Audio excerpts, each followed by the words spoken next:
Well, do you ever wonder how excited we are to start your morning with you? On a scale of 0 to 10, it is 1,000. Good morning. Welcome to the Morning Brief. We're live for you in Lagos. I'm Kayode Okikelu. Well, I missed out on that part of mathematics when I was growing up. But we touched down safely, colorfully, and in grand style, even though I've been called Barney this morning by somebody seated by my left. But I forgive him all the same. It's all part of the fun. Good morning and welcome to the program. I am Bukola Koka. Welcome to the program. I'm Jeffrey Uzong. I'm wondering why you guys are so excited. Is it because it's Friday? Like, okay, we're finally getting there. What's going on? There's that I didn't get the memo. There's a Friday feeling naturally. There's the fact that Bukola is so colorfully dressed. I may or may not have, described her as Barney. The purple is inside though, and the yellow is all big. But that aside, Barney is purple and pink. The pocket filler. But there's yellow. The purple on Barney is insignificant. His purple and what's that color on his tummy? It's like that color. But the point is, you look colorful, and it's beautiful to see. I think there's what colors do to us. They naturally just wake us up. And I was just thinking, how do you guys relax? And it's a mood booster, by the way. Yeah. Absolutely. So thank you for boosting our moods. That's why I'm excited this morning. I did a short course once about color psychology, and I even know that there's a color that, how do you call it now, promotes appetite. I never knew that, Yeah. Is it the color of jollof? No, far from jollof. Jollof is like tomato red. is not encouraging. Red is very intense. Yeah. I think blue represents a bit of intelligence and calmness and all of that. And I'm not sure what yellow is. But it's been a while. Yellow is a color of happiness. Yeah, okay. I think there is something they call it, I think institutional colors. Right. Something around green and orange or something that has to do with even colors that promote tourism. So these things are, there are people that are specialists in colors. I'm sure they know what I'm talking about. But it's been a while I did that course. Maybe I needed to go back and refresh us. But the black and white is black and white. Yeah. Like it's neutral. Absolutely. Safe. There you go. They say red and yellow is for food. Okay. Red and yellow. See? Okay. That's a jollof. Okay. Those are the jollof colors. So yellow also reminds me of the short courses are coming out of their holes. What is your favorite color? More importantly, how do you let off steam? I recently found out a new way to let off steam. I didn't see it coming. So I do music. I take a walk, for example. Sometimes travel. But I recently found something. Guys, it is quite weird, but this works for me right now. You know what it is? When I steam my clothes, it actually relaxes me. That's strange. Yeah. Weird. When you what? When I steam my clothes. That's weird. It isn't. I just find myself calming down. Whatever it is just calms me. Particularly because you have to do it. You have to do it gradually, and then you see the steam. It's like letting off steam, really. So I'm excited, guys, that I found another way to let off the steam. And I wonder for you, how do you let off steam? I go to TikTok.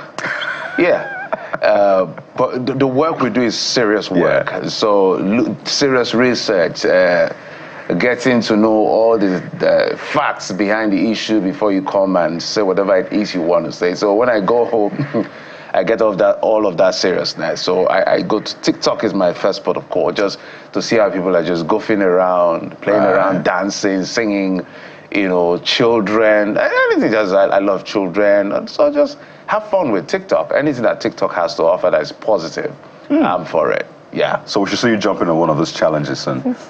No, I'm not great at social media. Like, you know me. I don't post too often. If you want to see Jeffrey on one of those challenges, say aye. Aye. I post like once in 2 months. So I think I'm just social media lazy. I know you've been trying to encourage me to get better. I'm trying, but it's not really easy. I'm going to get there someday. But I like to watch what people are doing. Yeah. It also helps us as journalists to get to know what's going on in the world. It may be serious, it may be not too serious, it may be something in between. So that's my own escape. You said I was weird. No, I'm not weird. Well, for me, Kayode, guilty as charged. And I think I'm going to have to do better with relaxation, because if you ask me, travel is not a very, very discernible or visible, member of the list on what I do to relax. But More importantly, I like to sing, evidently, because I believe sing waters the soul. Singing waters the soul, yeah. It helps you to connect with divinity. And another thing that I do, well, my vacation spot, my favorite vacation spot is underneath my duvet. I love to sleep, sleep and relax with a movie on Netflix, yeah. I love sleep, by the way. So for the record, I've always loved sleep. Yeah, okay. Jeffrey, I've said that before, right? I was saying something. I was telling someone time, actually. But it's good. I remember Jeffrey when I'm not sleeping or when I'm overworking. I'm like, try to be like Jeffrey. So what is it that you do to let us team? Let us know. But let's tell you what we have for you on the show this morning. It is Friday, June the 21st. But we're starting off with the fate of 10,000 police constable recruits and, of course, the attendant security implications, which actually hang in the balance as we speak amidst what has been described as a spat between the Police Service Commission, which is responsible for employment and recruitment into the police, and the police force itself. Now, while the police allege irregularities in process, the Commission's union denies the allegation. And guess what? They're calling for the sack of the IGP. We'll get into that matter today. Yes, indeed, Kadia, that's an age-long dispute. But that's not all. Nigerians were held spellbound by the beautiful and colorful display of culture at the Ojude Oba festival in Ijebuland. And that has again raised the need to harness not just the virtues of Nigerian culture, but the economic benefits of it as well. We bring this to the center stage, literally, as Ojude implies in Yoruba. Interesting. Beautiful pictures to see. I can just keep watching and looking at those beautiful pictures. Did you see me there? That's tease. You're going to see it today on the show. But we'll take a moment from the Ojude Oba, of course, and the political tension in Rivers State, and bring you another side of the nation's treasure base, a brighter and cheery side this time. Yeah. Today on the show, a comedian will join us from the heart of the state to get a feel of how the people are actually internalizing what is going on, but more importantly, to see the world through his lens. So that gentleman will be joining us from the treasure base of the nation. When I used to live in the city, I said, the treasure base perhaps was coined because of the natural resources, but the true treasure should be the people. The people, the food, the culture. Oh, the food. And you know, when the natural resource is responsible for division, is responsible for destruction, it's responsible for theft, one wonders if the national treasure is a curse rather than a blessing. Because how much blessing has it brought, you know, as against the quantum of problems, you know, over the years. I think it's something that we should reflect on. People have always said when it comes to natural resources in certain parts of the world, it's almost like a problem rather than a solution. But we hope ours is not that. That's so why we're mining. Here. We're mining that other natural resource, which is the human capital, the brilliant people that part. in Rivers State. Plus, as always, we're tracking your reactions across social media, and your comments are up in about 15 plus minutes, so keep them coming in. Right after the top stories, we'll get into that realm. So hashtag CTV Morning Brief, that is the code, that is the password across social media. Or just go on WhatsApp right now. You see that number right there on your screen? That is the number to link up with with all of us on this morning. There you go. That is a WhatsApp number. I think you're due for another round of discipline. I think we must try to do this. The Ojude Oba festival that occurred. So if you are part of it, I'm sure you have your pictures. Yeah. Send it to the WhatsApp number as well. Okay, send it to the WhatsApp number. We would like to see your own pictures from the festival that took place in just not too far away at Abeokuta, Ogun State. So let's see what happened in the Ijebu land. Ijebu rather than Abeokuta. Ijebu land, I must say, yes. So bring it on. Let's help you amplify your voice. We're ready for this. Well, steez is never in short supply right here on the Morning Brief. We'll take a moment now. When we return, we'll bring you the top stories. These are the stories I'll be shaping the conversation today. And of course, we come there. Stay with us right here. It's the Morning Brief. Well, the top stories on the brief at this hour. The crisis rocking the Kano State Emirates Council took another turn yesterday as a federal high court set aside all steps taken by the Kano State government to repeal the Kano Emirates Council law. Well, the Kano House of Assembly had repealed that law, after which Governor Abba Yusuf assented and reinstated Muhammad Sanusi II as the 16th Emir of Kano. However, a kingmaker and the former Kano Emirates, Aminu Baba Danagundi, the second Dewaki Baba, challenged the propriety of the law and asked the courts to declare it null and void. In his ruling, the presiding judge, Justice Abdullahi Liman, ruled the Kano State government and the Attorney General were aware of its restraining order granted virtually on May the 23rd, but decided to believe that the order was made abroad. But it's quite interesting how the lawyers interpreted this judgment. Take a listen. The application made by the claimant, or the plaintiff, I can say, that he wants this court to declare the law passed, legitimately passed by the State House of Assembly, that is Kano State House of Assembly, that is the second respondent, null and void. But this court clearly stated in its ruling that he doesn't have the wherewithal, the jurisdiction and the power to declare a law that's passed legitimately by the State House of Assembly. But he came to the conclusion and agreed that though the attitude of the first and the fourth defendants, that is the Kano State government and the Attorney General of Kano State, they are in disobedience of court order that was issued. That was the interim injunction that was earlier issued on 23rd day of May 2024. But what the law says, or the rules of the court says, that where there is violation of lawful court orders or directives, the court should commit that person after satisfying himself with proof, has to commit that person to prison, but not to declare any of the action is illegal or null or void or whatever. The court has nullified all steps taken after the order it made, and that those steps were taken in breach of the court order, and that is all. Subsequently, the court has granted stay of proceedings. Since the matter is before the Court of Appeal, no court can take any further steps until the Court of Appeal determines the case at the appeal before it on this jurisdiction. Okay. So even the matter transferred to Court 2, the Court 2 cannot, that court cannot take any further step until the result of the outcome of the Court of Appeal. Okay. So the matter is now before the Court of Appeal. This is not the end of the matter. Okay. That is it. Well, indeed, definitely not the end, as the state government has ordered the post-emir Aminu Ado Bayero to vacate Nasarawa Mini Palace. At a press conference, the Kano State Attorney General, Haruna Dedere, emphasized the need for the renovation of a facility which is solely owned by the state government. Dedere says the ruling of the Kano State High Court validates the actions of a state government, noting that Emir Mohammed Sanusi remains the emir of the prestigious Kano Emirates, adding that, by implication, Aminu Ado Bayero trespassed on the Nasarawa Mini Palace. The Kano State government acknowledges the ruling by the Federal High Court regarding the Kano Emirates Council Repeal Law 2024 and views same as upholding the rule of law.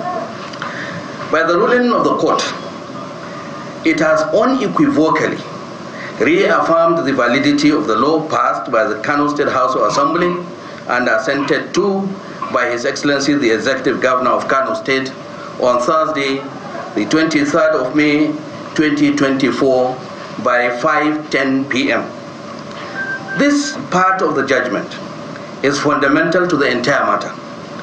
Further implication of the ruling is that all actions done by the government before the emergence of the interim order of the Honorable Court are equally validated.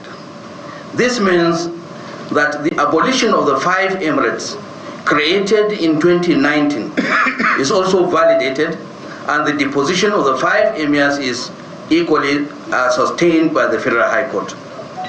By implication also, this means that Muhammad Sanusi II remains the emir of Kano. The judge also granted our application for the stay of proceedings until the Court of Appeal deals with the appeal before it on jurisdiction. Happily, the signing of the law and the reinstatement of His Highness the Emir of Kano, Emir Muhammad Sanusi II, were done on the 23rd of May 2024 before the emergence of the interim order, which was served on us on Monday, 27th May 2024. Well, the court have been busy. Elsewhere, the Court of Appeal Abuja reserved judgment in the appeal filed by former Speaker of the River State House of Assembly, Martin Amewule, and 24 others against the Speaker, Victor Okojumbo, and 5 others in a virtual sitting. The appellate court adjourned after parties in the suit adopted all their briefs in the matter. Ms. Amewule and others are asking the court to stay execution of a High Court judgment which saw them out of office, and that whatever decisions made by Mr. Okojumbo should be set aside. They are also asking for accelerated hearing of the matter, while contending that the order made by the trial court was without jurisdiction. And still on the rivers crisis, the Inspector General of Police, Mr. Kano Emirates, has justified the barricading of local government secretariats in the state, saying the action is meant to prevent breakdown of law and order. Fielding questions from journalists in Abuja on the sideline of a conference with commissioners of police and other senior officers, Mr. Emirates says the police will continue to occupy the secretariat until a court of competent jurisdiction delivers judgment on the local government crisis in the state. The rivers issue, you are all aware, is in court.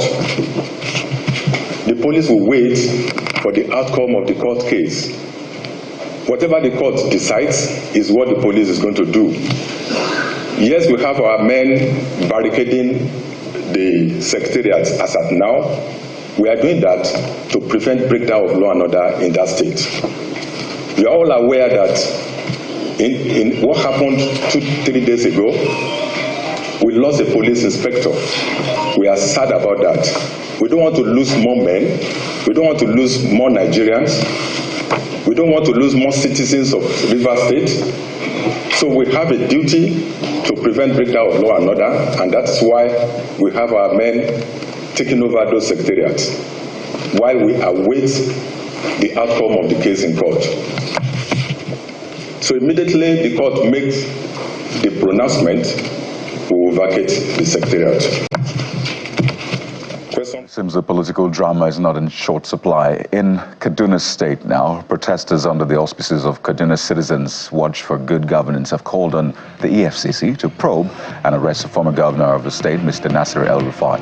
The aggrieved protesters stormed Kaduna State Government House, urging Governor Oba to mandate the EFCC and other agencies to prosecute the former governor following his alleged indictment by the State House of Assembly. Our concerns: 1, we condemn in strongest terms possible the outright and merciless looting of our states, which has widened the poverty gap in the state by the immediate past administration. 2, we commend Governor Oba for holding on to the ideals of the democracy he works for by not interfering in the activities of the Kaduna State House, as many people expected you to stop the legislative arm of government from doing their work as it was done in the past. Former members of the Kaduna State Executive Council under the administration of Mr. El-Rufai, former governor, refuted the report by the Kaduna State Assembly. A statement jointly signed by some of the former commissioners reads, the Kaduna State House of Assembly report is irredeemably riddled with falsehood, predetermined conclusions, and misrepresentation.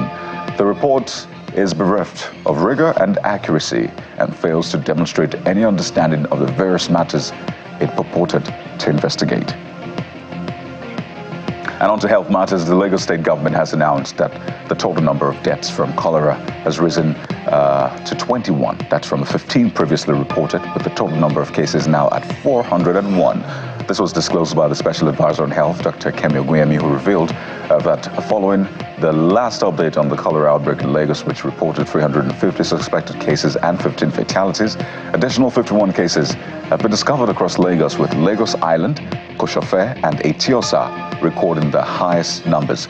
After meeting with members of the Lagos State Public Health Emergency Operations Center, Dr. Oguyemi said the rise in cases was anticipated following the Ileya festivities, during which large gatherings occurred. She however noted that suspected cases are subsiding across local government areas, particularly in previously affected ones.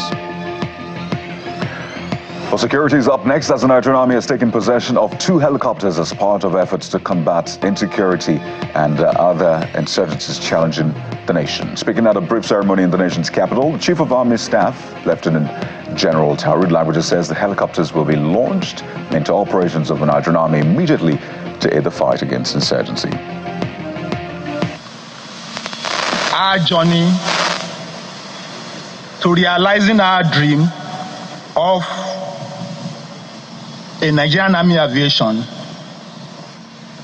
has come to reality today, and we must give credit to those who dare to dream and conceptualize this journey.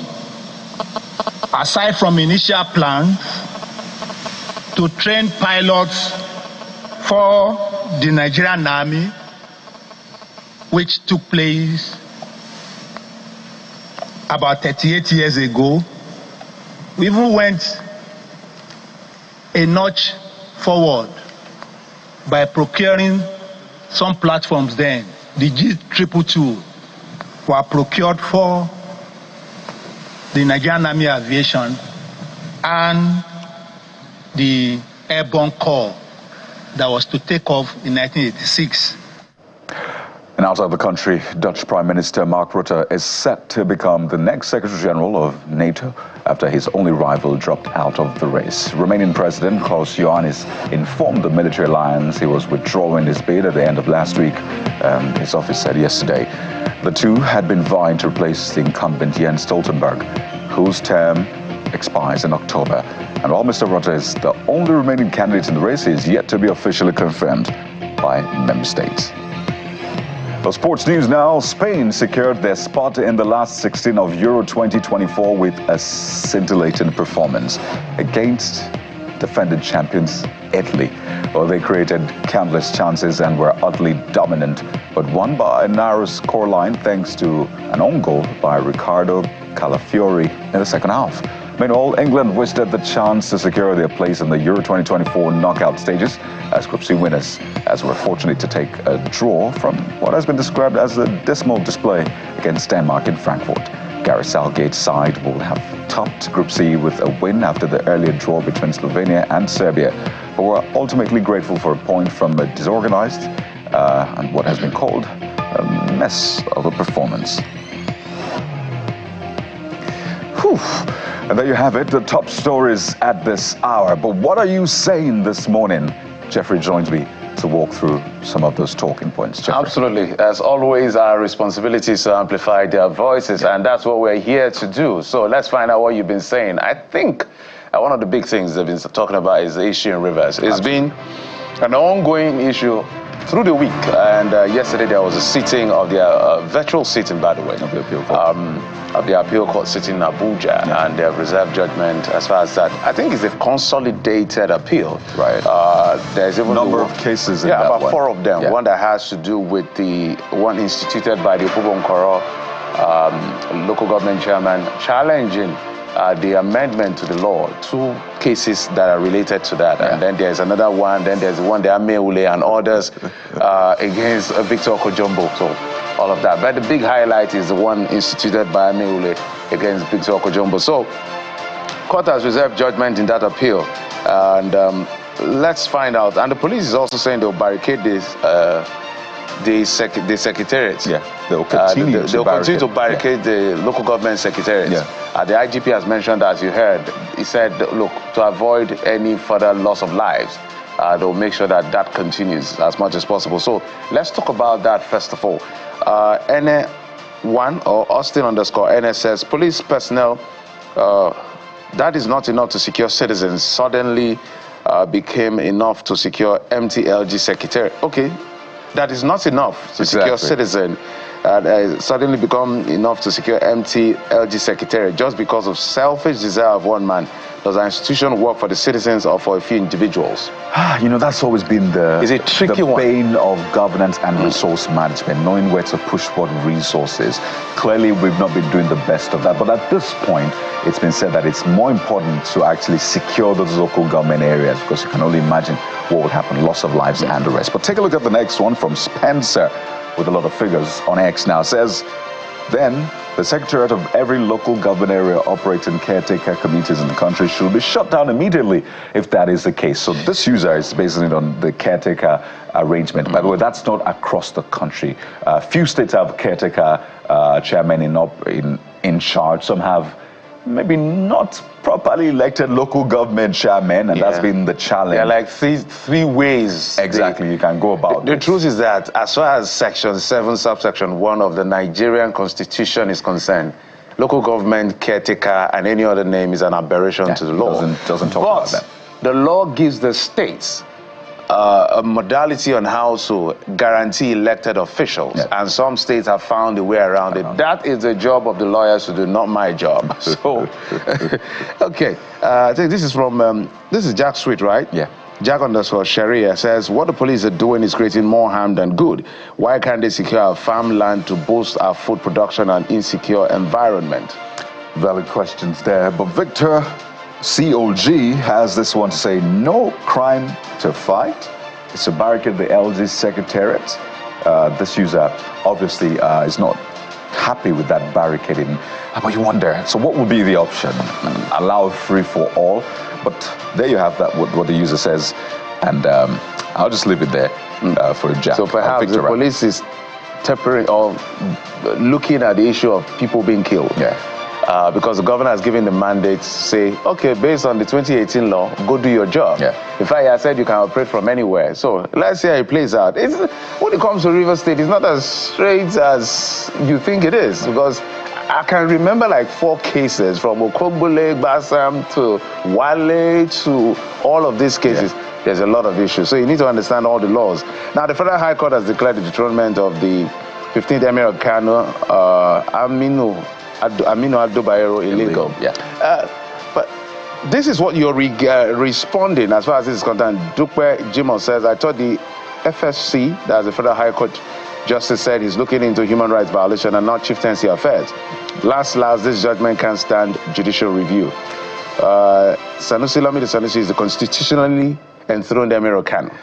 So from the south, we're going to northwest. So there's no short supply of drama really in the country. And just wondered, do we need this at this time? This next user, Dan Panasio, Don P, this user's call, says, I told you guys, well, I didn't get the memo, Don P, but I imagine other people, that Kano State Governor and State Assembly are wasting their time. So says, Ado Bayero remains the Emir of Kano. So that's on the other side of this. The previous user said, it's Sanusi. Now this user is saying, Ado Bayero is the Emir of Kano. So what is the court saying?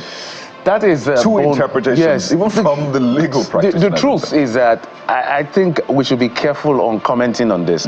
I'm careful because of CTC. I've not seen the CTC. No. One lawyer is saying one thing, the other lawyer is saying another. Come on.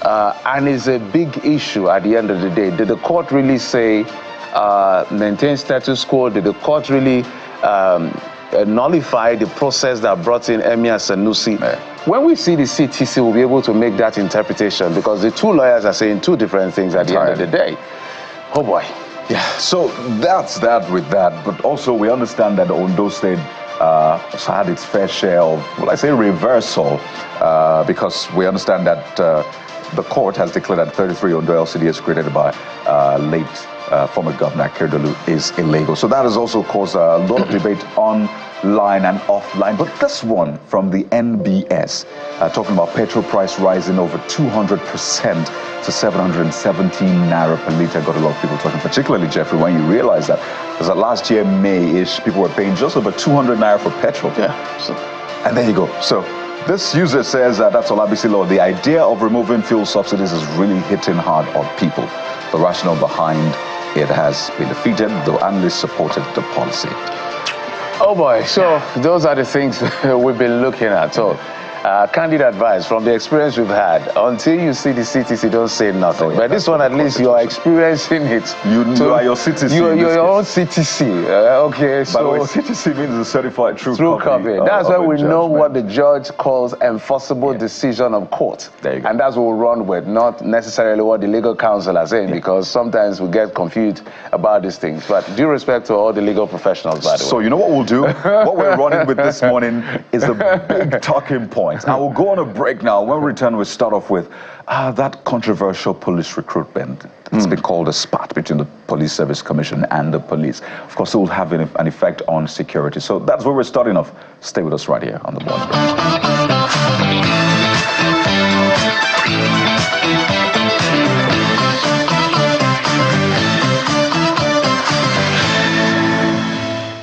all aware of the ongoing face-off orchestrated by the Nigerian police force over the just concluded recruitment of qualified Nigerians as constables into the Nigerian police force.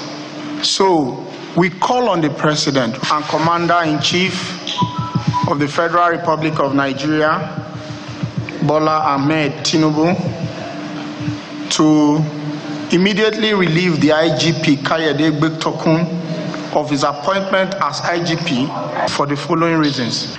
The allegations of fraud, several other unwholesome acts leveled against the Police Service Commission and its staff are, to say the least, unfounded, spurious, speculative, and most irresponsible, especially by the way the allegations were thrown into the public space even before official channel of communication for dealing with such a matter was explored.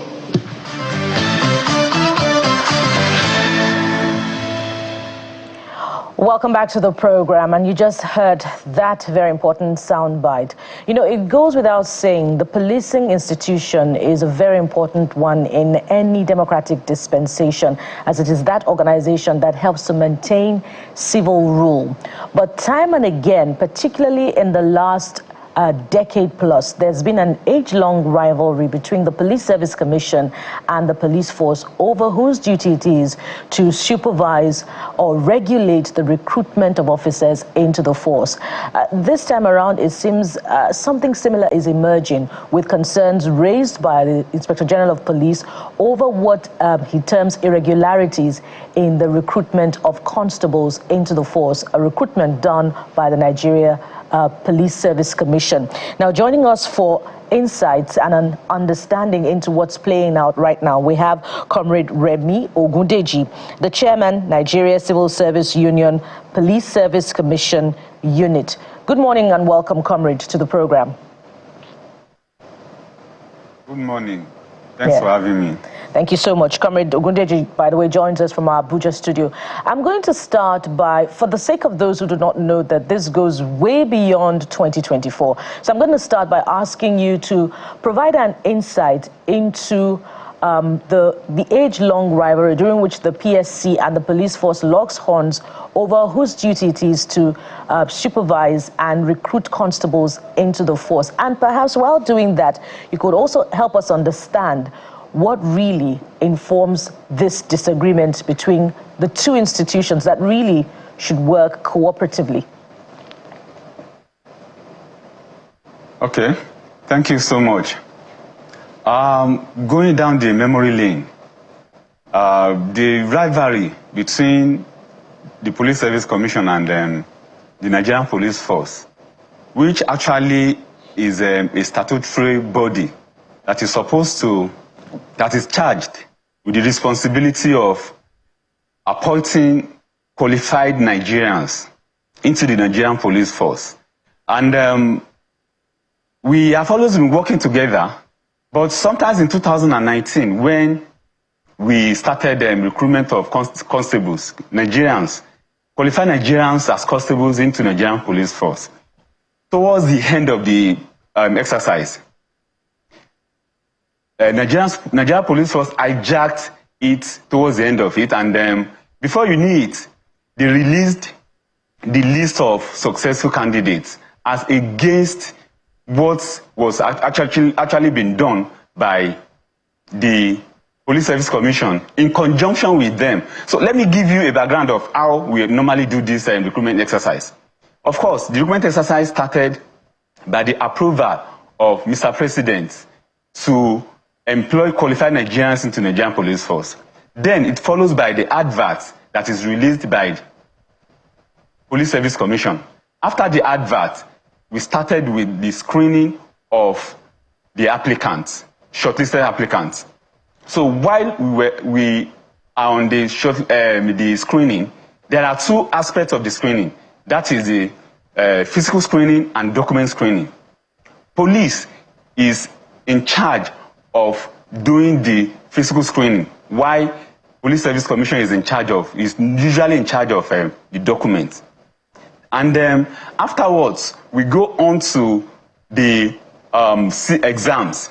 in 2019, it wasn't a CBT examinations that we did. So after the exams, they were supposed to proceed to medicals, and that was how the police hijacked the documents on the disguise of taking the documents to prepare themselves for the training colleges before the successful shortlisted candidates are admitted into the colleges.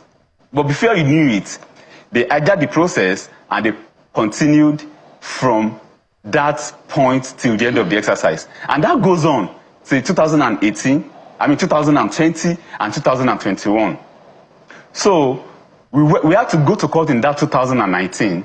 They were giving judgment at first at the Federal High Court. We proceeded to the appeal court. We were giving judgment at the appeal court. Then the Supreme Court gave us judgment eventually last year, precisely July 11 last year. So that is where we are. Now, after the judgment, we had to commence the exercise again this year. And we started with them. We started, in fact, the advert we reeled out had the logo of police and the Police Service Commission. And because of some logistics problems that we had, we indeed had to use the platform of the police to commence the exercise. We did this exercise together, jointly, from the screening to the CBT. So it was after the CBT that we went for the medicals.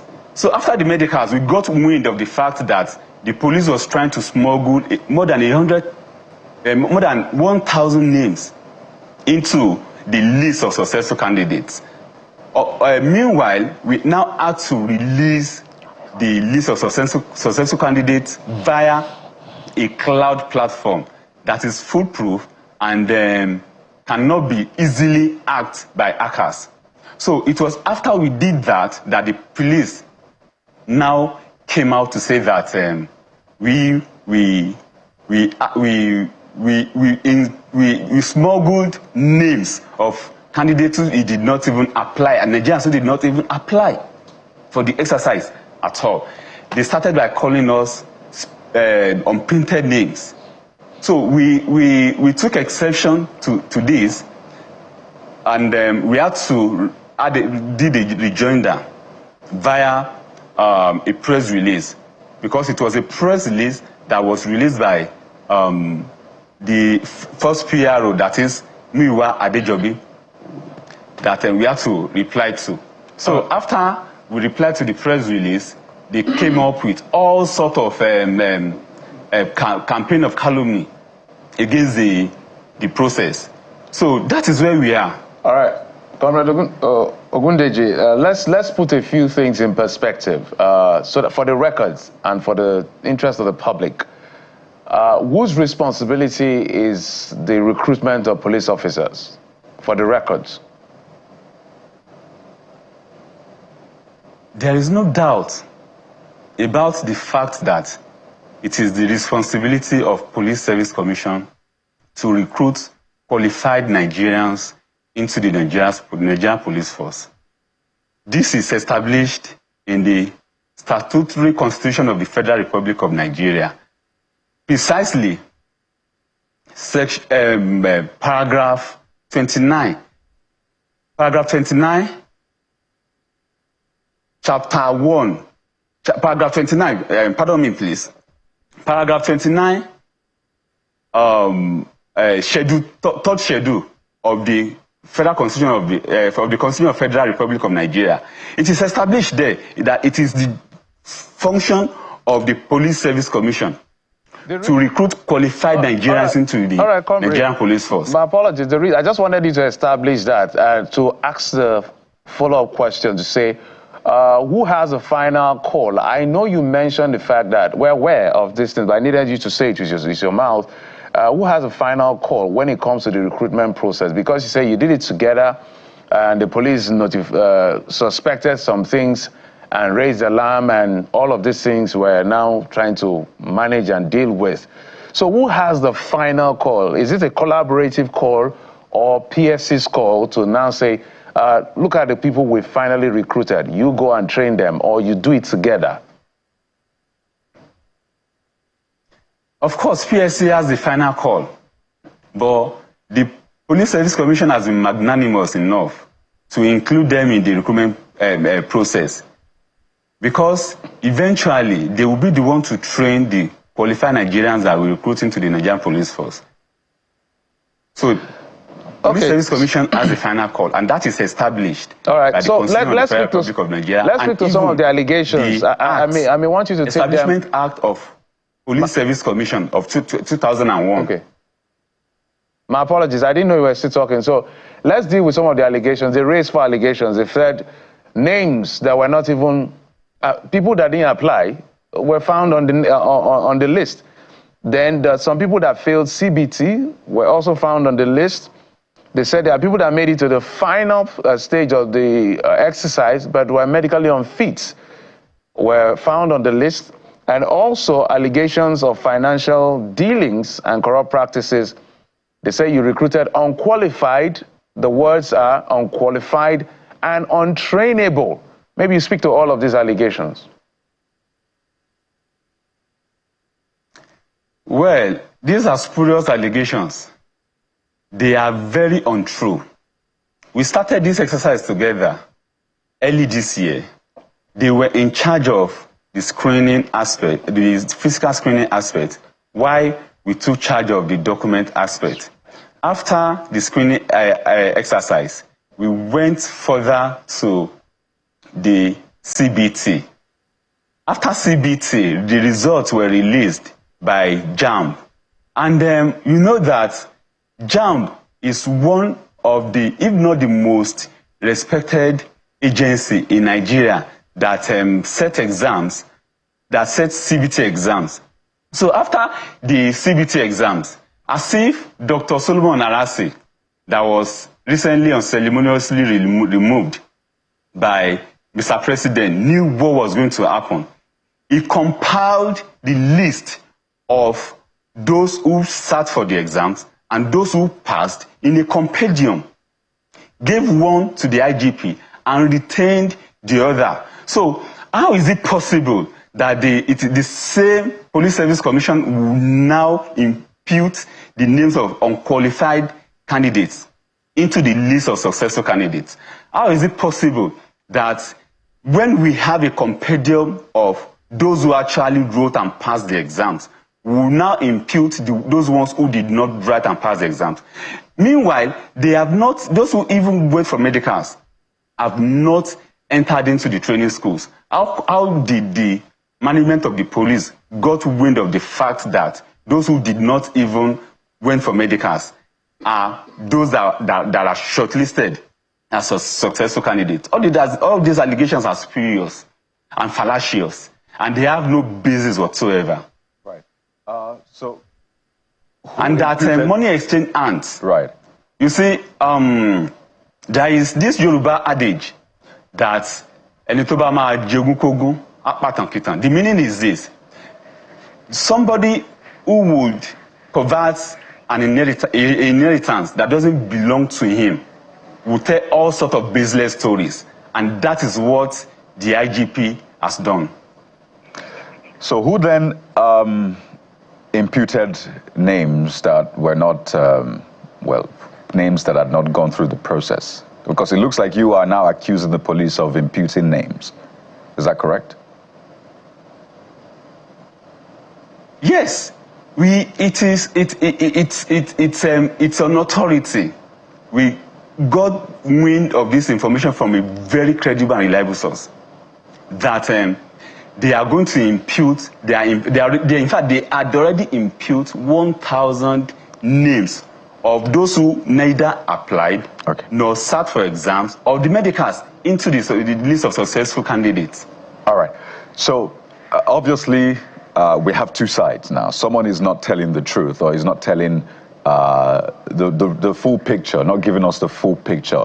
It's either the police at this point, and we're going to narrow it down. It's either the police or the Police Service Commission. The police had released a statement which you referenced on June the 15th, and they have said that all they have to say is in that statement, which we have referenced time and again. You said that the police is in charge of physicals, and the Police Service Commission is in charge of documentation, the CBT, and the rest. But my concern here is, while all of this bickering back and forth is ongoing, there's a real challenge of insecurity. We don't have enough men on ground. We don't have enough boots on the ground. So we could really use those 10,000 right now. So what is the fate of the 10,000 as we speak? The names that you put up, are they now able to start work, or is still in limbo as we speak right now? You see, unfortunately, the IGP already has a lot on his table, but he refuses to confront the issue of insecurity in Nigeria. His core function as the Inspector General of Police is to detect and prevent crime, to maintain law and order, and to protect lives and properties of the citizens of Nigeria. But he's not doing that. He relegates that core function to the background and now pursuing the function of another statutory body of the Federal Executive Council of Nigeria, which is Police Service Commission. Police Service Commission, as I said earlier, is saddled with the responsibility of employing qualified Nigerians into the Nigerian police force. But instead for him to face his core function, his core duty, he is now running after another statutory. The question I'm asking specifically, and I want us to speak to the issues now. My specific question is, what is the fate of those 10,000 recruits or prospective recruits? If you can hear me, comrade, what is their fate as we speak? Is that recruitment process on hold, or you are at the final phase where they can resume? Comrade, if you can hear me.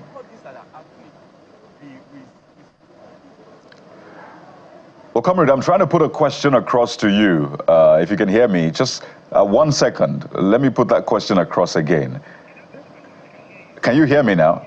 Okay, so I'm saying my question specifically is about the issues. I want us to speak to the issues. So we, of course, come off this conversation with some sort of resolution. What is the fate of the 10,000 as we speak? Is the recruitment process on hold indefinitely? Does that mean it's still ongoing, so anytime soon they should resume and, follow the process? What is their fate right now? Their faith is not hanging in the balance at all. As far as we are concerned as a responsible body, we are going on with this list of successful candidates. But you know that it is the responsibility of IGP to take them into the training schools. If the training schools are not ready, there is no way they can be taken into the training schools and be trained. So now, as far as we are concerned, the list of successful candidates as released on our portal, www.policeservicecommission.cloud, still stand. So, if the IGP is ready, he should let us know. When do you expect them to resume? Nigerians and the shortlisted candidates will know when they are to resume their training at the training schools. Okay, I just want to quickly bring this in. So you say that all is done, you've prepared everything, so all eyes on the police. But the police obviously says, well, they don't have a hand in all of this because they've seen irregularities. So again, it comes back to the obvious limbo, which I speak about. Because if they're meant to absorb them and they're saying, we don't have a hand in this, we are seeing irregularities and we don't want people to now come back and blame us, we're not taking them in. But what is at the heart of this constant back and forth between the police and the Police Service Commission? Because I think this obviously affects the security situation in the country. So is this someone trying to wield power who is more powerful? Well, I've been in the force before you. The fact that you're IGP does not mean that you're more powerful than I am. What is at the heart? Or is it the financial aspect who should get a bigger share of the cake? What exactly is it? Because it doesn't look like security of lives and property is a bone of contention here. Of course, it doesn't have anything to do with the share of cake or whatever. We are not interested in that. As a responsible body, we are interested in securing the lives and properties of well-meaning Nigerians.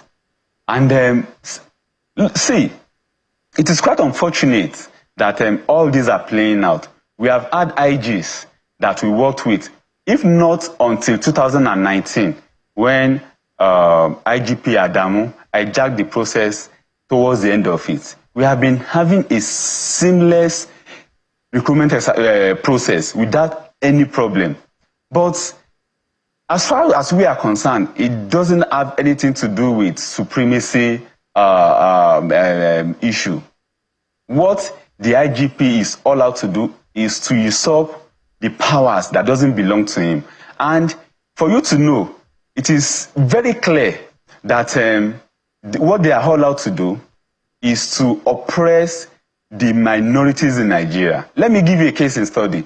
When IGP Adamu hijacked that process in 2019, the names he released from Nasarawa alone, that has just 13 local governments, is way above and more than what the entire Southeast got as qualified and shortlisted Nigerians as constables into the Nigerian police force. So, in all, I think Mr. President actually needs to address this issue. It needs to be called and talked to.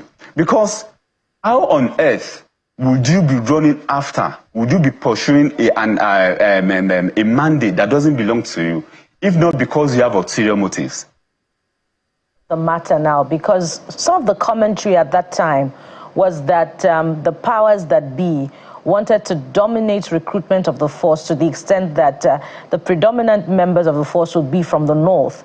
And what we're hearing now amid this recruitment exercise is that the powers that be want to dominate recruitment from the force such that the members that will be recruited will be from the predominant southwest of the country, reflecting the current leadership. Is that part of the crux of the matter? Pardon me, I couldn't get you clearly. I was asking a quick follow-up, that is that part of the disagreement between the PSC and the police force? Because at that time in 2019 that you referred to, part of the commentary was that the powers that be wanted to dominate recruitment of the force with people that are predominantly from the north.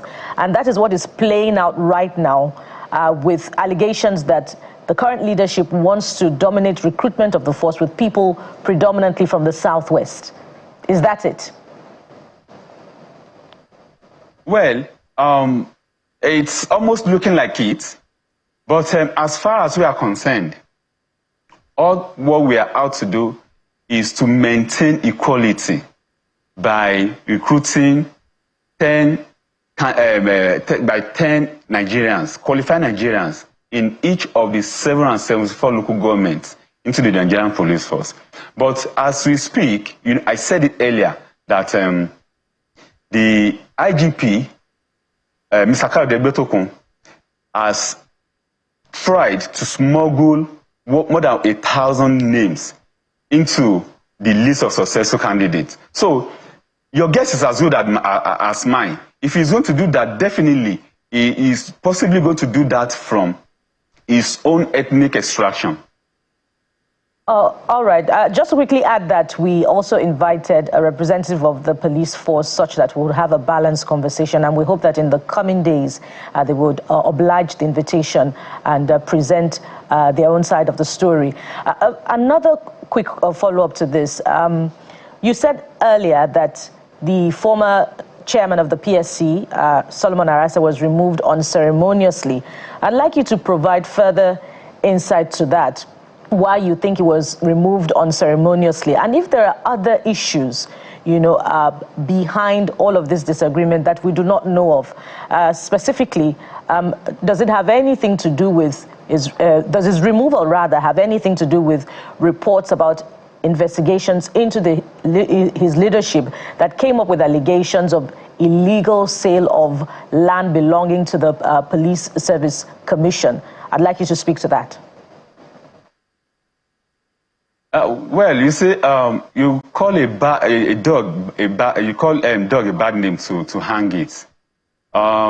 The report or whatever corruption allegation of corruption, but has nothing. I say nothing to do with his unceremonious removal. What caused his unceremonious removal is this particular recruitment exercise that is ongoing. Let me give you a background to it.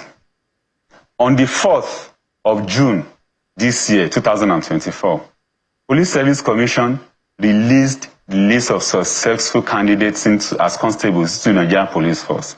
And they were taken aback because they already had a hatched plan to release the list of successful candidates. So Commission went ahead to do that. So when we did that, immediately after, that was precisely on the 10th of June, they wrote to the Commission, Dr. Arase specifically, that they've got wind of the fact that names of candidates names of Nigerians who did not apply for the exercise were imputed into the successful candidates, and that those who did not even pass the CBT were part of it. People who even failed medicals were also part of it. So when they wrote that letter, they said they were objected to the list as released by the Commission. And before you knew it, the night of that day, IGP, former Inspector General of Police, Dr. Solomon Arase, was unceremoniously removed. And then as a follow-up again, they could not even wait to exhaust all channels of communication by waiting for the response to their letter before they now went on air to release that press release where they call Commission staff and the Commission all sort of unprintable names. So it is very clear that because of their plots that collapsed, that was why they now had to, because of their plots that collapsed, that was why they now had to go on air to say that Commission has smuggled into the list of successful candidates people who did not even apply at all. So it is quite obvious, it is quite clear that Comrade, if I may button, because of time, leadership of the NPF are all out to remove unceremoniously the Dr. Solomon Arase. Comrade, you can hear me if I may button. He is standing for the truth. He is standing for the Constitution of the Federal Republic of Nigeria by making sure that it is the Commission that takes charge of the release of successful candidates. All right. We want to thank you very much. Again, perhaps it's important for us to reiterate that we extended an invitation to the Nigeria Police Force to respond to some of these issues raised by the Police Service Commission. Comrade Remi Ogundeji, Chairman, Nigeria Civil Service Union, Police Service Commission Unit, thank you very much for your time on the program.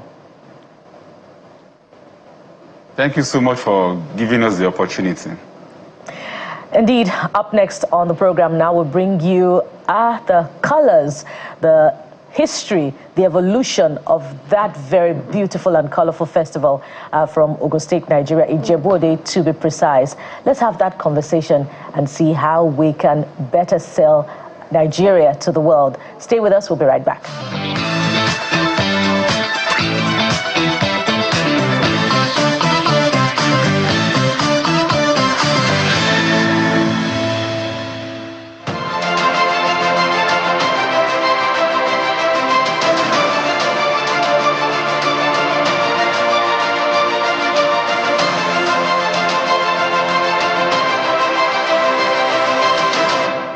Well, we told you that steez is never in short supply right here on the Morning Brief, just as we've seen it at the Ojude Oba festival in Ijebu. I mean, we literally held the world spellbound with that festival. And those images really colorful in the pomp, pageantry, the beauty, the raw display of culture in those visuals are really telling. So this morning, we're giving you behind the scenes really of what exactly played out, the essence of it, and how we can transform that into economic benefits. We're joined on the program by the Commissioner for Culture and Tourism in Ogun State, Dr. Sheson Fagbayi, joins us virtually on the show this morning. Good morning, Dr. Fagbayi. Welcome to the Morning Brief. Yeah, good morning. Well, what a lot of people are... It's great to have you. What a lot of people are saying about the Ojude Oba festival is steez, steez, steez. I don't know if you caught that, but speak to us about just what went into Ojude Oba festival, what the essence of it is all about, and how you're receiving all of that attention, particularly from young people. Good morning once again, and thanks for having me. And also, good morning to Nigerians watching me this morning. My name remains Chief Fagbayi Oluwasesan Abolaji, the Honorable Commissioner for Culture and Tourism in the state. Yeah, to your question, Ojude Oba is a very high-placed festival. And this is the first time I'm attending it, you know, and it beat my imagination. I've been looking at it through social media, but this year I was on ground physically to witness, the glamour, the color, and the rich cultural festival. It is an age-long festival, according to history, close to 200 years. This festival has been in place. And keeping it to this time, I need to give kudos to the Ijebus, that is Ijebu Day, and specifically the Royal Father, Orisha Ijebu, the Paramount ruler himself, for bringing the unity together up to this time. And we cannot remove the fact that it's among the grade one, that's tier one of our festival, cultural festival that the government celebrate annually. And as a Commissioner for Culture, our duty is to protect, promote, propagate, and also defend the culture and heritage of the state.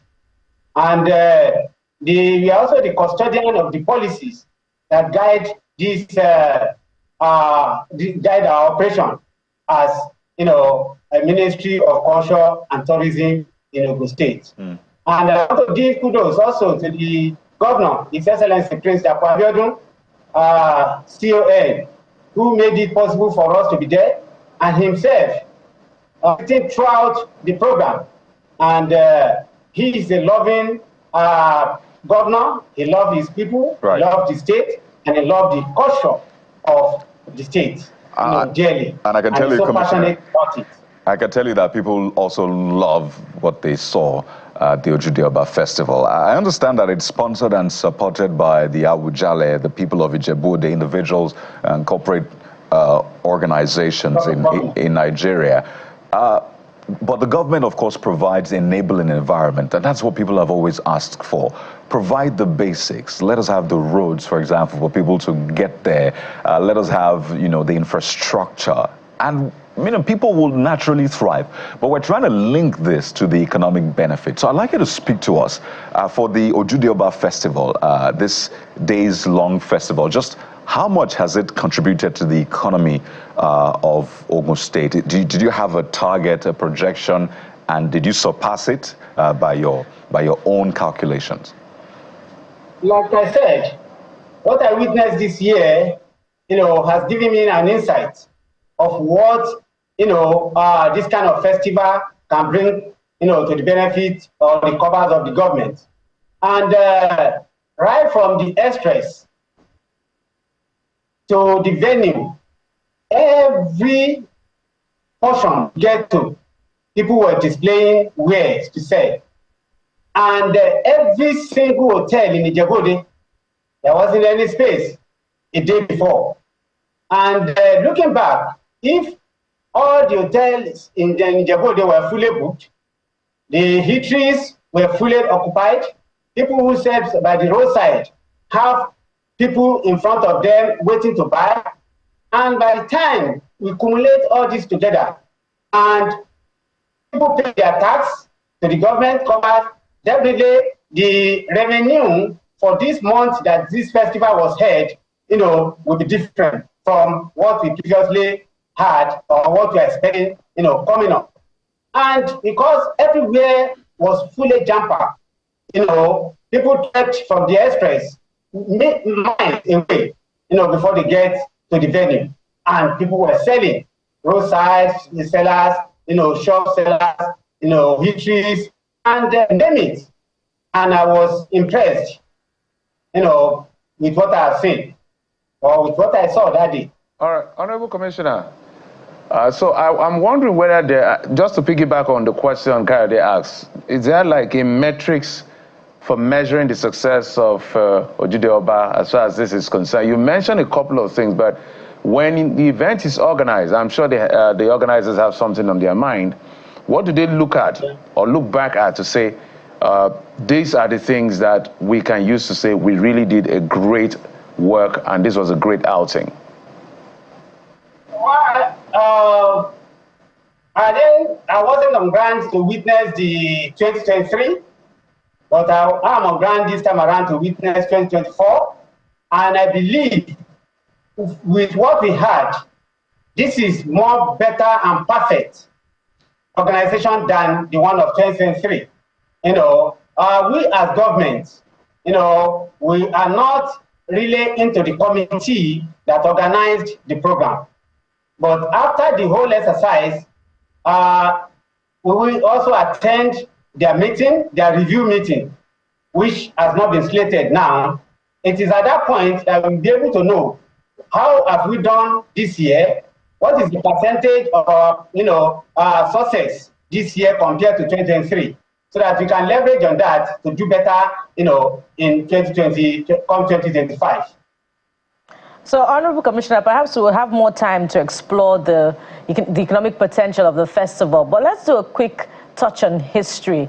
Perhaps because the current monarch in Ijebuland is one of the longest reigning monarchs since 1960. So some are saying that the root of the Ojude Oba festival started in 1960 under his watch. But I'd like you to put the history in better context by helping the younger generation to know a bit of when Ojude Oba first started. I believe it's rooted in the development of Islam in that part of the country. So I want you to do the job rather than it coming from this side. Well, thank you. Thank you once again. Like I said, from what we had, Ojude Oba has been in existence close to 200 years ago. And from what I read, also from the Ojude Oba festival brochure this year, I can see, when it started around about 170-something years ago. But it depends on the king, at a given particular time. Now, when the Baba came in, the current primary ruler of Ijebuland, he bring in more enthusiasm to it, and he bring in more development to it since he came on throne, and that is why we are seeing it progressing year by year, year by year. And I want to bet you that we cannot have something lesser than this 2023 anymore. We continue to have something greater than this what we had this year. Because anytime anybody gets into that place, the template has been laid, the foundation has been laid, that it will go beyond this level and will go beyond this status. It will continue to progress year by year. So, I mean, we love, again, I just keep saying that we love what we saw from the images and the videos, but I want us to step back a bit. And it was a point I was making earlier on about government providing an enabling environment, because this is one of the many prospects that Ogun State has. And I can tell you for sure that Ogun State has a lot of, cultural richness, from the outfit to the places to the culture. It's never in short supply. But the question that has still not been able to be answered is the question around infrastructure. So someone wrote that trying to get around, the area, that the destination in Ijebu-Ode was Adeola Odutola College, but the access road from Bobashua roundabout was inaccessible because the road has completely collapsed, and then the Oyingbo, Alapo Street actually, via Oyingbo, was also a mess. And people went on and on about how, yes, we saw very lovely images, but we could have also seen the government do better regarding the road. So I'd like you to speak to what the government is doing. Well, I want to appreciate you for your observation, and also let you realize that if you drive through Ijebu-Ode, government has really put, road infrastructure in place. I'm not from Ijebu-Ode, but probably the road you are talking of, I might not, have passed the place. But from the express to the venue, there isn't any road that was not, tarred to the venue. And thank God that day, Commissioner for Works is also from Ijebu-Ode, and it was on ground. The road we are talking of, I may not have the knowledge of it because I'm not from that axis, but the road from the express, the roundabout to the venue, perfectly, perfectly tarred road. Again, and I think this user on X is Odeleke SA that put out that statement, and I'd seen a lot of other people, talking about some other roads, maybe not that major roads you talked about, but some of those roads were blocked, so people had to use alternative roads. And that's why they realized these roads are not good. So obviously work should be done in that area. But I'd like you to speak to the targets of the government, because the essence of this conversation is also to raise awareness, maybe wake other states up, just in case they're not seeing what's playing out, as to how they can leverage on tourism and translate that to economic benefits. So what are the other tourist, will I say, attractions that Ogun State has to offer, and just how viable are they right now? Okay. Like I said, even if government have 100% target of repairing all roads across the state, to me and you know that is impossible. No government can come and finish, the road in a state for the space of 8 years. A government will come, do his best, and go. What have you done? What legacy have you, are you leaving behind? Is what matters most. And but for this government has constructed over 600 kilometers since inception of his 5 years in office. If anyone in Ijebu-Ode has not been touched, and I can tell you categorically that several adjoining roads in Ijebu-Ode have been attended to. If one or two has not been attended to now, they should give the governor, His Excellency, Prince Akwabiodun, CON, some time. Like I said, the Commissioner for Works is from Ijebu-Ode. There is no reason why an important road will be left unattended to. The one they are talking of, definitely it will be attended to, but it requires some time. You have 3 senatorial districts, and government is trying to cut across the entire 3 senatorial. It doesn't want to centralize in Ogun East, leaving Ogun West untouched, or leaving Ogun Central. They are distributing this project equally across the 3 senatorial districts. They should just be pleased and patient with the government. The road they are talking of will be attended to. Well, that's not even my question, Honorable Commissioner. I was talking about the other, that was not even my main question. It was about the other tourist attractions in the state. That was what I was talking about. The other tourist attractions in the state, aside Ojude Oba, that we can get economic benefit from. Yeah. Sorry. And as a Honorable Commissioner for Culture and Tourism, we have close to about 45 or 43 tourist sites in the state. And when I came on board, I took my time. I've not gone around, to visit, few of it across the 3 senatorial districts to, estimate extent of requirements, what they need to do, what we need to put right, how do we need to put it, in a perfect shape. And we have identified few of the low-hanging fruit that we believe as ministry can be able to, put in place for us to, have attention of, the tourists. Well, I won't say categorically that, yes, we can do it all, but there are some of them that we have taken up with the Ministry of Tourism in Abuja, like Biliki Susubo in Djibouti, and Lisa Memorial Arcade. These are a big project that, has been on our prioritized list today. But the one that state can work on, we have written report on them. We are just about 6-7 months in office. We've written report on them and waiting, to get approval for the one the ministry can take up. We have some low-hanging fruit that we can just pick up and make them better from what, the state they are currently. But we've taken assessment of all this and we've prepared our report and we forwarded to ASHI for ASHI endorsement.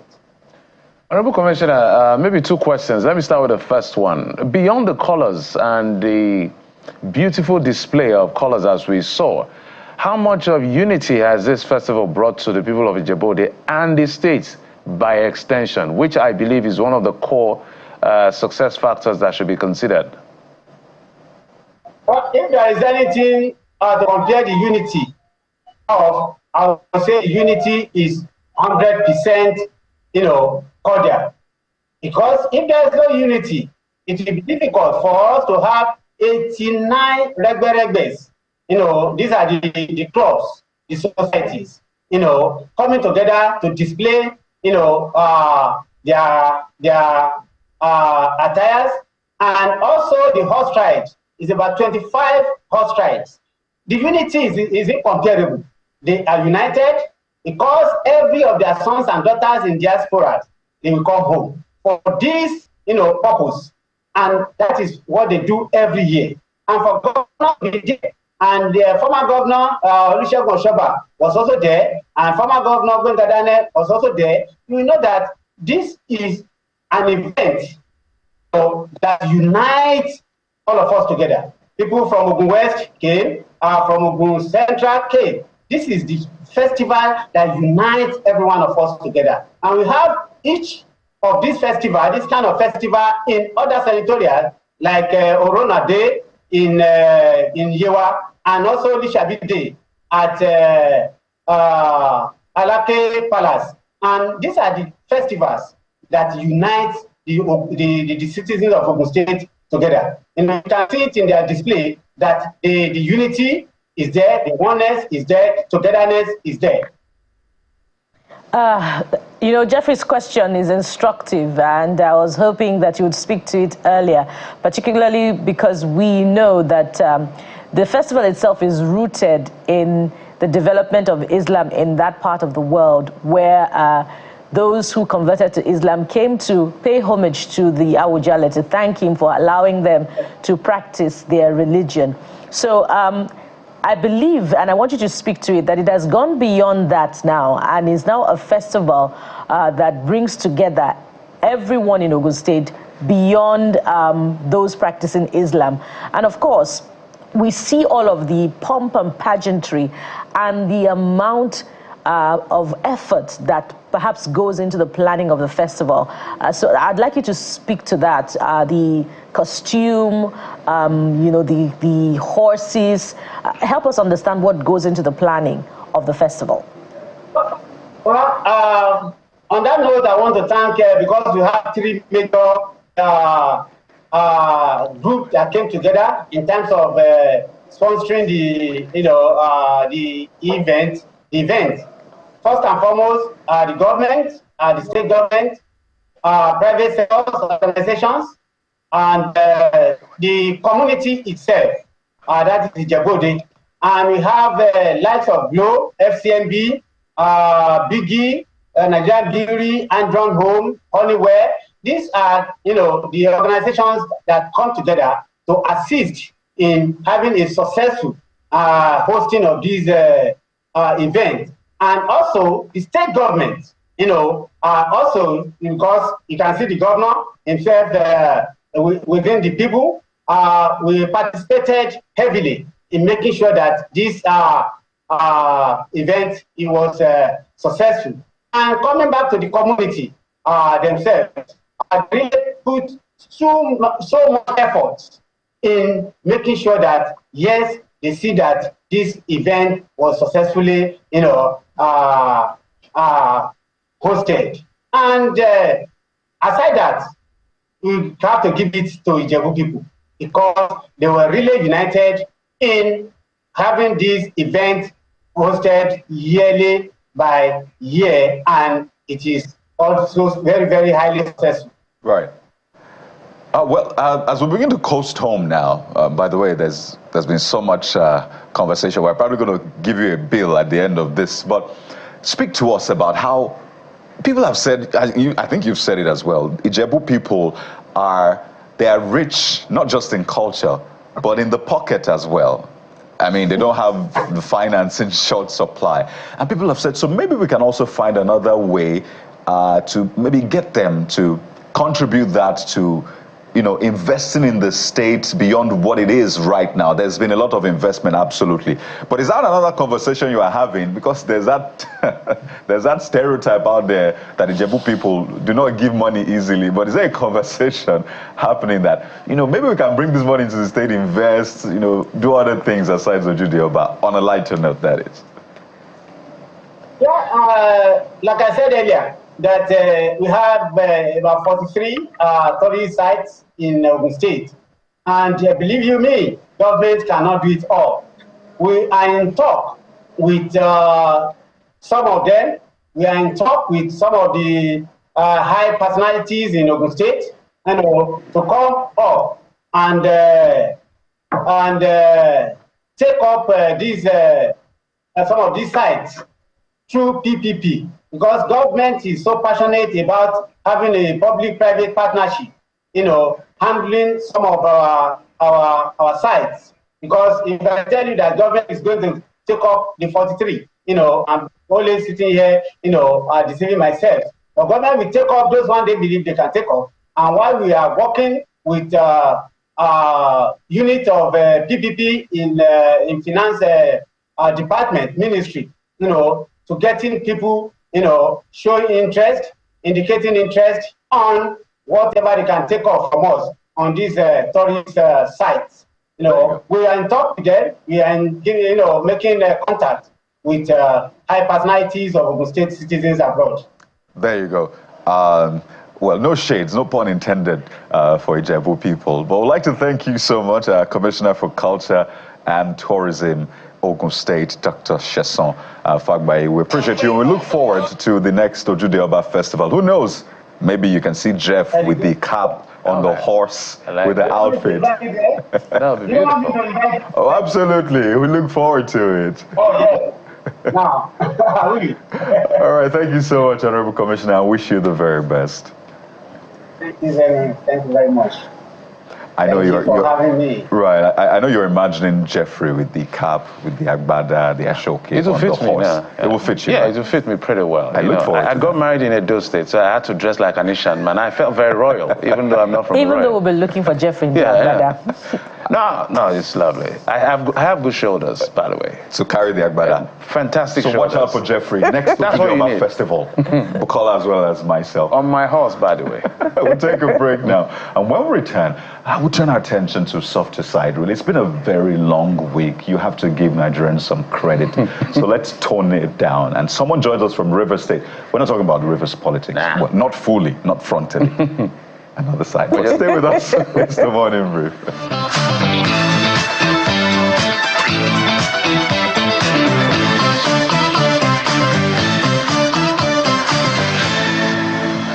Hey, sir, we are happy that you've agreed for the price for us to book music deal. So send me the account and let me make the transfer. Apart from that money, you have to bring 1 bag of rice. You come with 4 gallons of red oil, 5 gallons of groundnut oil. You come with 10 tubers of yam and a half basket of tomatoes, including a half basket of onions. Music Beast wants you to add plantain. Sir, this is bride price list. We are booking an artist, we're not marrying a wife. Music Beast wants you to leave the money. Just bring the food stuff. Very good. Sir, I don't know what's going on. We'll make our transfer to you, then you go and buy your food stuff. When I use food stuff, pay me. Money they reach to buy food stuff again. Fat safe. That food stuff now, they go use, they pay me. Music Beast. That food stuff now, go they collect.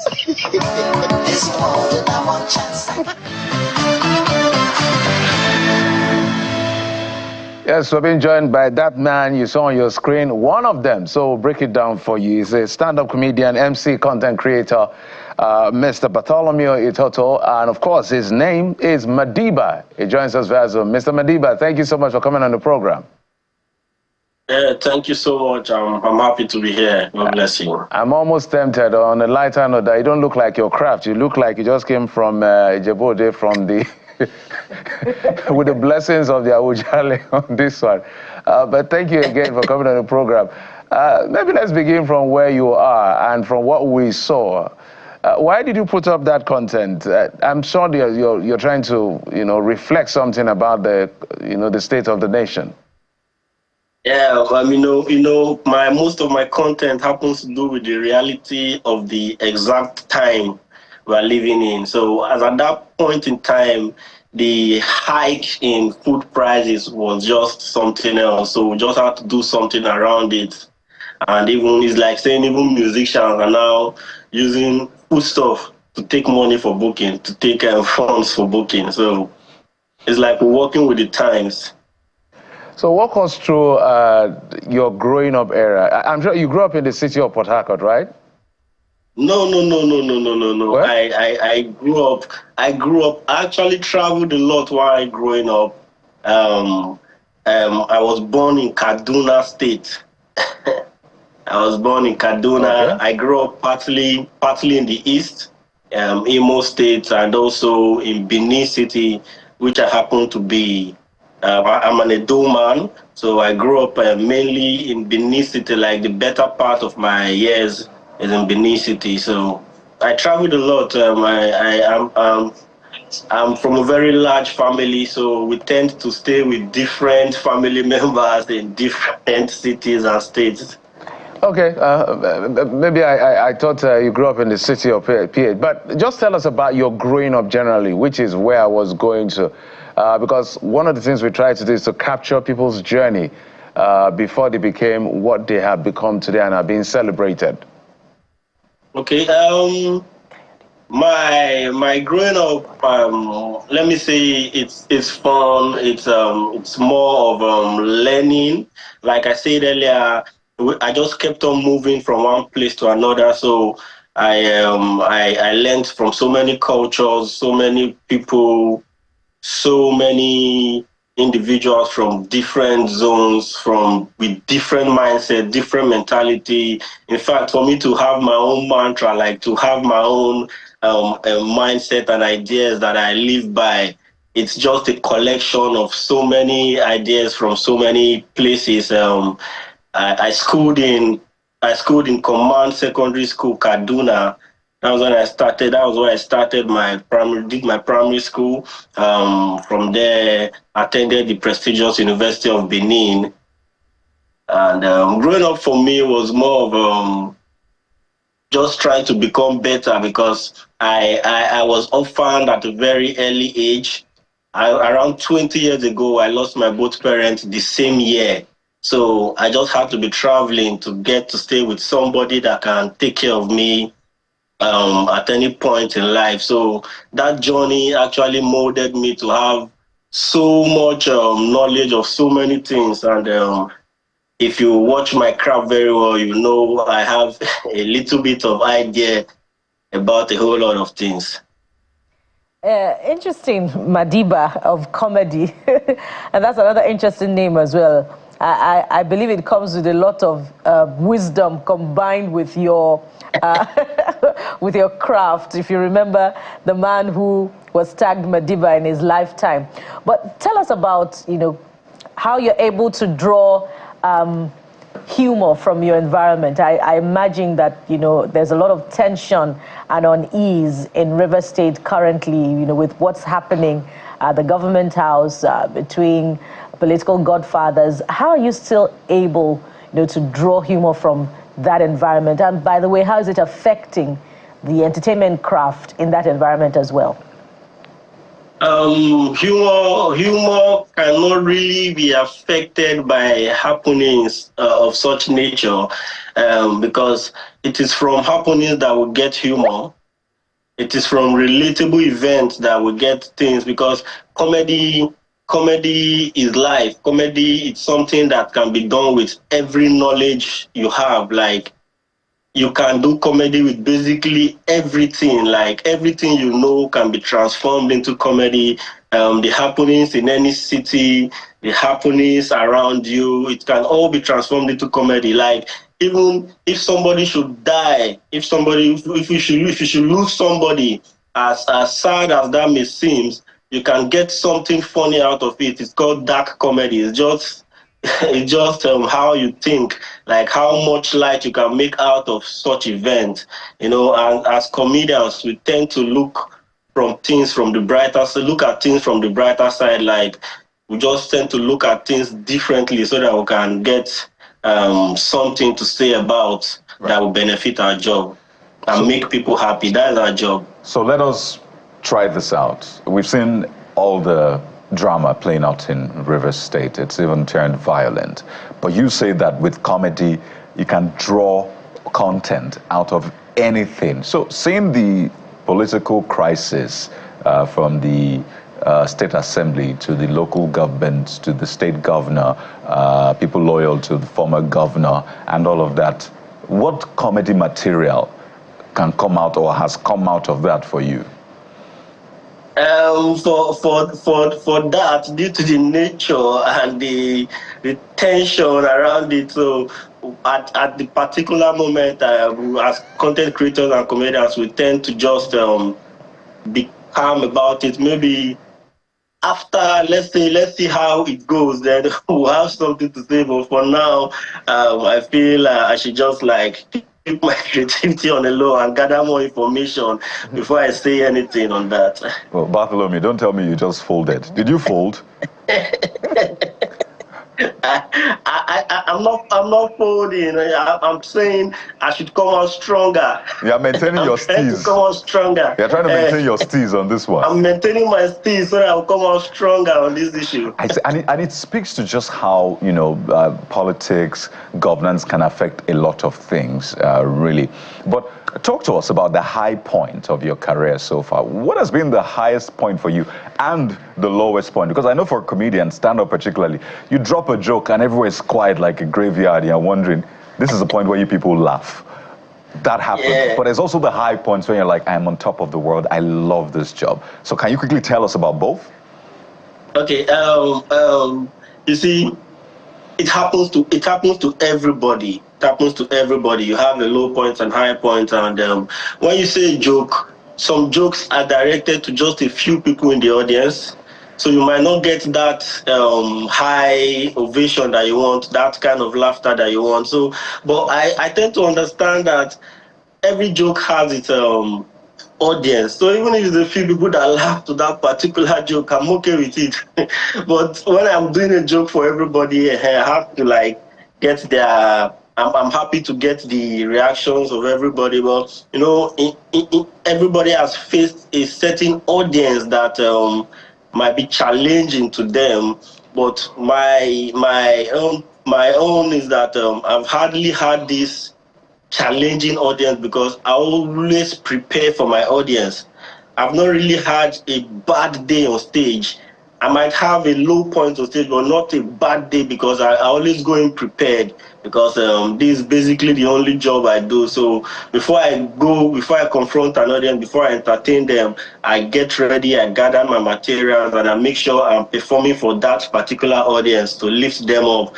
So I hardly have these low points. And high points in my career, it's numerous. Like I've been on Benga Adinka's tour for a very long time, since 2018. And from 2018 till now, every show I've been one of those comedians that are remarkable in the show. Like, I've been doing well in the shows. I was with him in London for his UK tour recently, and it was something else. And the high point is that seeing people laugh means a whole lot to me than seeing people laugh from what I created means a whole lot to me than any other thing. Like like being that person that brings laughter to people. When you do comedy for so long, you don't get to realize that you're doing something very beautiful, because it becomes like every other job. But at times I just have to pause and say, wow, like, Madiba, you're actually doing this. You're the one making these people laugh. You're the one bringing so much joy to these people. And it becomes a beautiful sight. So making people laugh is higher than any other points for me. Like, it's higher than any other achievement in my career. Just to see people laugh, like actual laugh. Or as a funny man, a lot of you are called funny men, comedians. What is not funny to you? I'm more of a different comedian. I find everything funny. Like, I don't have limits, but I feel the comedian should be sensitive on some certain issue at a particular point in time. There are some topics that you shouldn't touch as a comedian, because people are always sensitive to them. But for me, I feel the sensitivity is getting too high in this our generation, which is something that I also do content about, so that they'll have to understand that we are comedians. We should be able to touch any topic. But regardless, certain things that I may see that they are not funny to me now, I understand that they might be funny to me later. But it's the times that make things not funny. And like they say, everything is funny until it's happening to you. So if you're on the receiving end of it all, you won't find certain things funny. So I try to be sensitive about some content I do. Yeah. Oh, that's interesting to know that comedians also can be sensitive. I noted that you said earlier that holding your horses right now, you don't want to draw humor from the current situation in Rivers State. But I imagine also that your acceptance of shows from either blocks is non-discriminatory. So you do not discriminate, on the money that comes from either party. Whenever they call you, answer, right? Yeah, a good comedian is like a doctor. You treat everybody. A good comedian is also like a musician. You understand? You play for everybody. Everybody can dance to music. And we're more like musicians, but it's just that the music that will make is your laughter. And our jokes are our instruments. So we just have to make sure that everybody is on the receiving end. So anybody that calls us at this point, no matter the clique, no matter the side of the divide they belong to, our job is to make them happy. All right. So we want to have a conversation with you just in case any one of them calls you after this time out to know what's coming in. But hold on, Madiba of Comedy. Let's let's relax with some of your content, and then we'll be right back with more questions for you. Stay with us.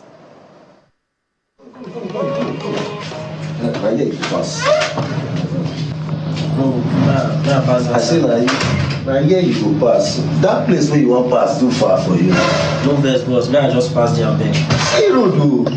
Why you go not far from that place? So if you go that side, it's a long journey for you. No worry, boss. All these legends, more time to say na him pave way for me. Now me they talk to like that. Say person wey me want help.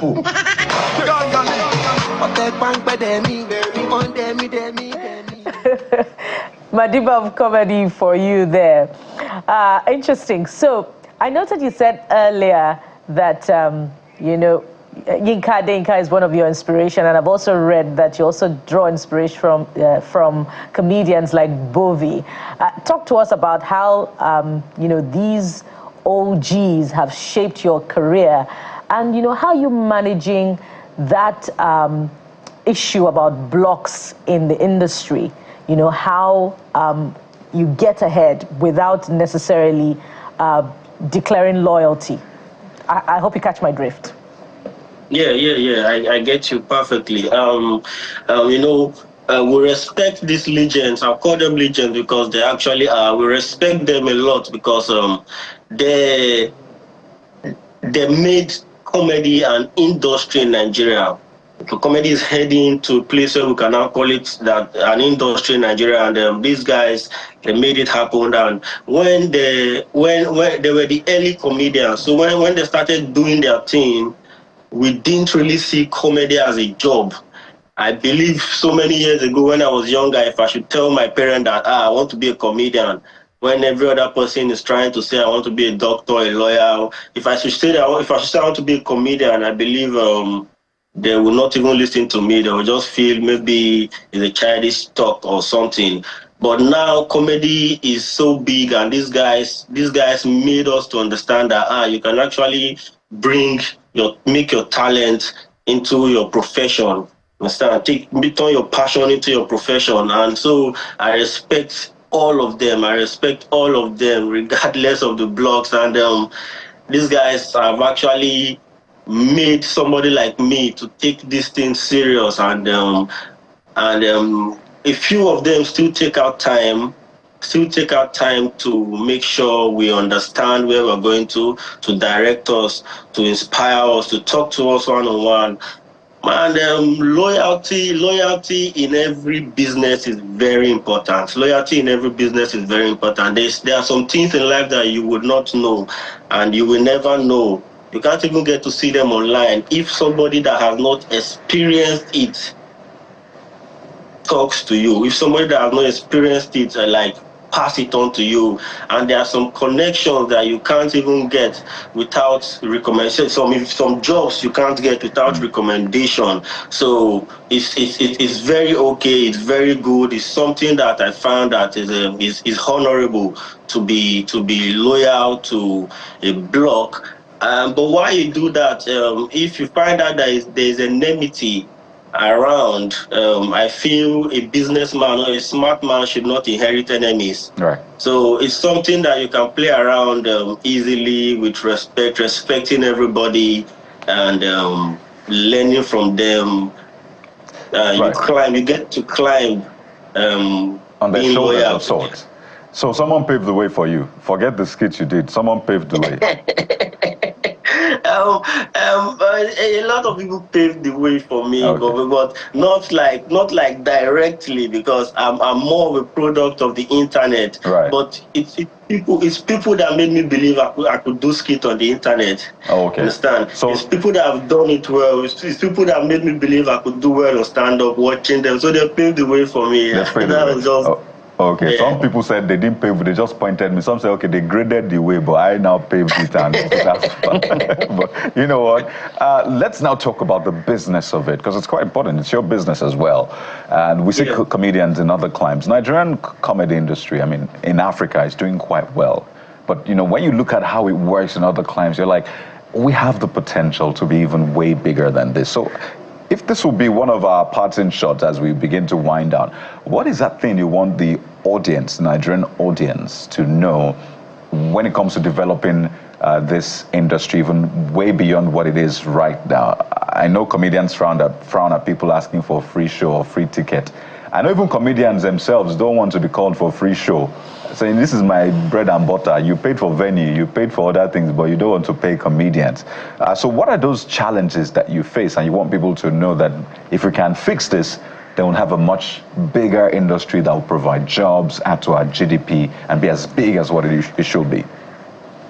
Okay, thank you for that question. I actually appreciate and like this question because it will be useful to a whole lot of people and comedians.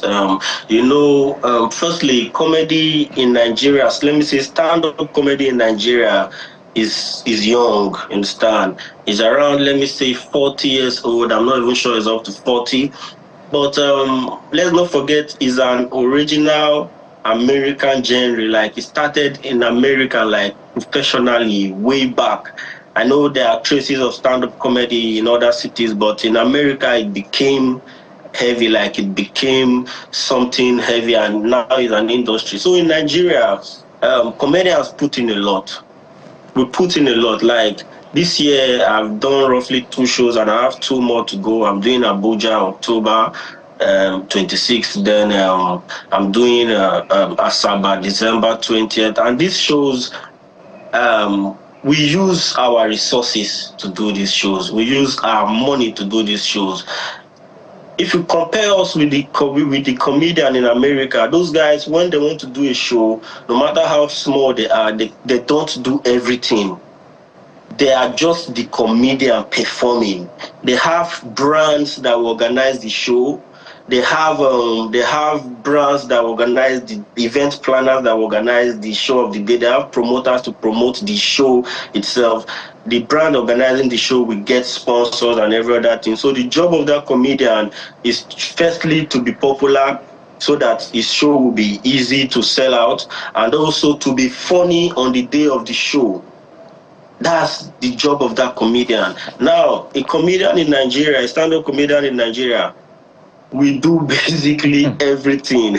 We do basically everything, and we get to employ, even now that we are doing things much easier, we have event planners, we have promoters, but we are the one employing them. All right. I can understand. In other climes, you just have to be bankable, and the rest will be sorted. But here, you have to do everything. Yeah. But it's important that it shows how resilient we are. We hope that things will change in the nearest future. But I must thank you for your perspective and for coming on the program. Mr. Bartholomew Toto, also known as Madiba Comedy, comedian, MC, and content creator. Thank you for coming on the program. Thank you. Well, guys, that's just about it. So, it's a Friday. It is a Friday edition. Sunrise The weekend edition is next. I'll tell you this for sure. Our weekend has begun. So we do hope that we've been able to give you that dose that you need to start your weekend on the right note. And all you need to know on what is playing out in Kano State, the Emirship tussle. Stay with us right here on Channels Television. It is full on Sunrise Daily. But we'll draw the curtains here and start our weekend, all right? I'm Kayode Okikulu. And we hope we've been able to do something different to encourage you to find humor in everything, no matter how challenging, just to keep your head and soul in good shape. Join us again, same time next week, when we bring you another round of editions of the program. I am Bukola Koka. Well, to be better informed, get beyond the headlines. That's how you get the real gist. Thank you for watching. I'm Jeffrey Uzama.